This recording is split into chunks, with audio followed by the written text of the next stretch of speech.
मेरा आपसे वादा है, मेरी जिंदगी का हर एक पल, हर एक क्षण हिंदुस्तान के विद्यार्थियों को समर्पित रहेगा। तो कल वो घड़ी आ गई है, कल आप लोग का एग्जाम है और मुझे ऐसा लग रहा है कि कल मेरा ही एग्जाम है। हमने बहुत सारे स्टूडेंट्स को ऑनलाइन पढ़ाया है, कई स्टूडेंट्स को ऑफलाइन पढ़ाया है। एक बात आप सभी को बता दूं कि आप अपनी जिंदगी के सबसे कीमती गहने यानी स्टेथोस्कोप से सिर्फ एक दिन दूर है।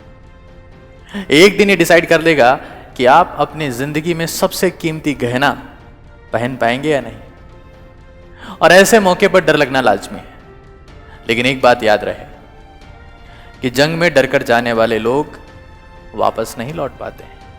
अरे जीत कर तो वही आते हैं जो बेखौफ जाते हैं, क्योंकि जब आप बेखौफ होते हैं, आपको डर नहीं लग रहा होता है, तो आपका सेंट्रल नर्वस सिस्टम परफेक्ट तरीके से काम कर रहा होता है, आपकी इंटेलिजेंसी हाईएस्ट लेवल पर होती है और आप दे पाते हैं अपनी बेस्ट परफॉर्मेंस। लेकिन सिक्के का दूसरा पहलू भी हमें नहीं भूलना है। कई लोगों को लगता है that failure is opposite of success. अगर कोई इंसान फेल हो गया है तो सक्सेसफुल नहीं हुआ, ये गलत है। Failure is not opposite of success, it's a part of success. क्योंकि चाहे फेल्योर हो चाहे सक्सेस हो, दोनों ट्राई करने वालों को ही मिलता है। जो बैठे रहते हैं उन्हें दोनों ही नसीब नहीं होते, चाहे वो फेल्योर हो या सक्सेस हो। तो हमें एग्जाम देना है, पूरे मन से देना है, पूरे दिल से देना है, सिंसियरिटी के साथ में देना है, लेकिन लोड में आके नहीं देना है। क्योंकि एक बात याद रहे यार, जिंदगी में जो आपको नहीं मिलता है ना, जिंदगी वही बदलता है। और हो सकता है कि आज ये बात आपको फील ना हो, लेकिन आज के 10 साल 15 साल बाद ये फील होगा कि जो आपको जिंदगी में नहीं मिल पाया ना, उसी ने आपकी जिंदगी बदली है। तो मेरी तरफ से सभी लोगों को ऑल द बेस्ट। 2011 में मैंने एग्जाम दिया था, तकरीबन 10 साल हो गए हैं। इंटरनेट पे टीच करने के लिए पिछले 6 महीने से आया हूं आपके सामने, लेकिन अब लगातार रहूंगा। मैं सिर्फ यही कहूंगा कि अगर आप रिलैक्स रहेंगे, सिंसियरिटी के साथ में एग्जाम देंगे, तो आप पाएंगे पेपर वॉज वेरी इजी और डरने जैसा कुछ था नहीं वहां पर। तो कुछ बेसिक बातें जो मैं आपको बता देता हूं, जो आपको ध्यान रखनी है एग्जाम से पहले, ताकि आप अपनी बेस्ट परफॉर्मेंस दे पाए। राइट? तो कल सबसे पहली बात तो ये कि एंग्जाइटी को खत्म कैसे किया जाए। तो एंग्जाइटी, फियर या नेगेटिव थॉट्स को खत्म करने का एक ही तरीका है कि आप पसीना बहाएं। और पसीना बहाने के लिए मैं आपको हाईवे पर दौड़ने के लिए नहीं कहूंगा, आप सिर्फ घर की सीढ़ियों पर 15 मिनट गुजारिए। 15 मिनट आप सीढ़ियां चढ़िए। एग्जाम से 2 घंटे पहले या 3 घंटे पहले आपको स्वेटिंग होगी और आप बिल्कुल रिलैक्स हो जाएंगे। आपका सिंपैथेटिक नर्वस सिस्टम शांत हो जाएगा और पैरासिम्पैथेटिक एक्टिवेट हो जाएगा, जो आपको शांत रखेगा, जिससे आप बेटर परफॉर्मेंस दे पाएंगे। तो 15 मिनट स्टेयर क्लाइंबिंग किसी भी केस में नहीं भूलनी है। दूसरी बात,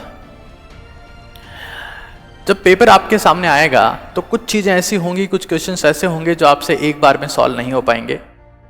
उसको उसी वक्त मार्क करके छोड़ देना है और अगले राउंड में उसे अटेम्प्ट करना है। इस बात को याद रखिए, जब आप पेपर को राउंड्स में सॉल्व करते हैं तभी आप अपने माइंड का, अपने ब्रेन का पूरा यूज कर पाते हैं। आपका सबकॉन्शियस माइंड और कॉन्शियस माइंड इफेक्टिवली पेपर के दौरान पार्टिसिपेट कर पाते हैं, जिससे अपनी बेस्ट परफॉर्मेंस दे पाते हैं। तो पेपर राउंड्स में ही करना है और किसी एक क्वेश्चन पर बहुत देर तक रुकना नहीं है, क्योंकि जब आप एक क्वेश्चन पर बहुत देर तक रुकते हैं तो आप बाकी सारे क्वेश्चंस का टाइम ले रहे होते हैं। तीसरी बात, अगर ओएमआर शीट की जाए तो ओएमआर शीट आपको हर एक क्वेश्चन के बाद फिल नहीं करनी है, पेपर के आखिर में भी फिल नहीं करनी है। आपको 10-15 क्वेश्चन के बाद में ओएमआर शीट फिल करते जाना है, ताकि आपको क्वेश्चन सॉल्विंग से ब्रेक भी मिल जाए और ज्यादा स्ट्रेस या वरी वाली सिचुएशन क्रिएट ना हो। अगर आप जस्ट क्वेश्चन के बाद में भरेंगे तो सिली मिस्टेक होने के चांसेस होते हैं। पेपर के लास्ट में भरेंगे तो स्ट्रेस रहता है कि यार मैं ओएमआर पूरी फिल कर पाऊंगा या नहीं कर पाऊंगा। तो आप 10 से 15 क्वेश्चन के बाद में या हर सब्जेक्ट के बाद में उसे आप फिल कर सकते हैं। राइट? इस बात का आपको जरूर से ध्यान रखना है। एक्सरसाइज पेपर राउंड्स में करना है, ओएमआर को लास्ट में नहीं भरना है, हर एक क्वेश्चन के बाद में नहीं भरना है। सब्जेक्ट टू सब्जेक्ट आप लेके चल सकते हैं। आखिरी बात, पेपर में क्वेश्चन कितने सॉल्व करने हैं। देखिए, इस बार सेक्शन ए और बी इंट्रोड्यूस किया है। ये सिर्फ एक ही चीज के लिए इंट्रोड्यूस किया गया है, to make the paper simple. तो अगर मैं होता तो मैं 180 आउट ऑफ 180 अटेंड करके आता।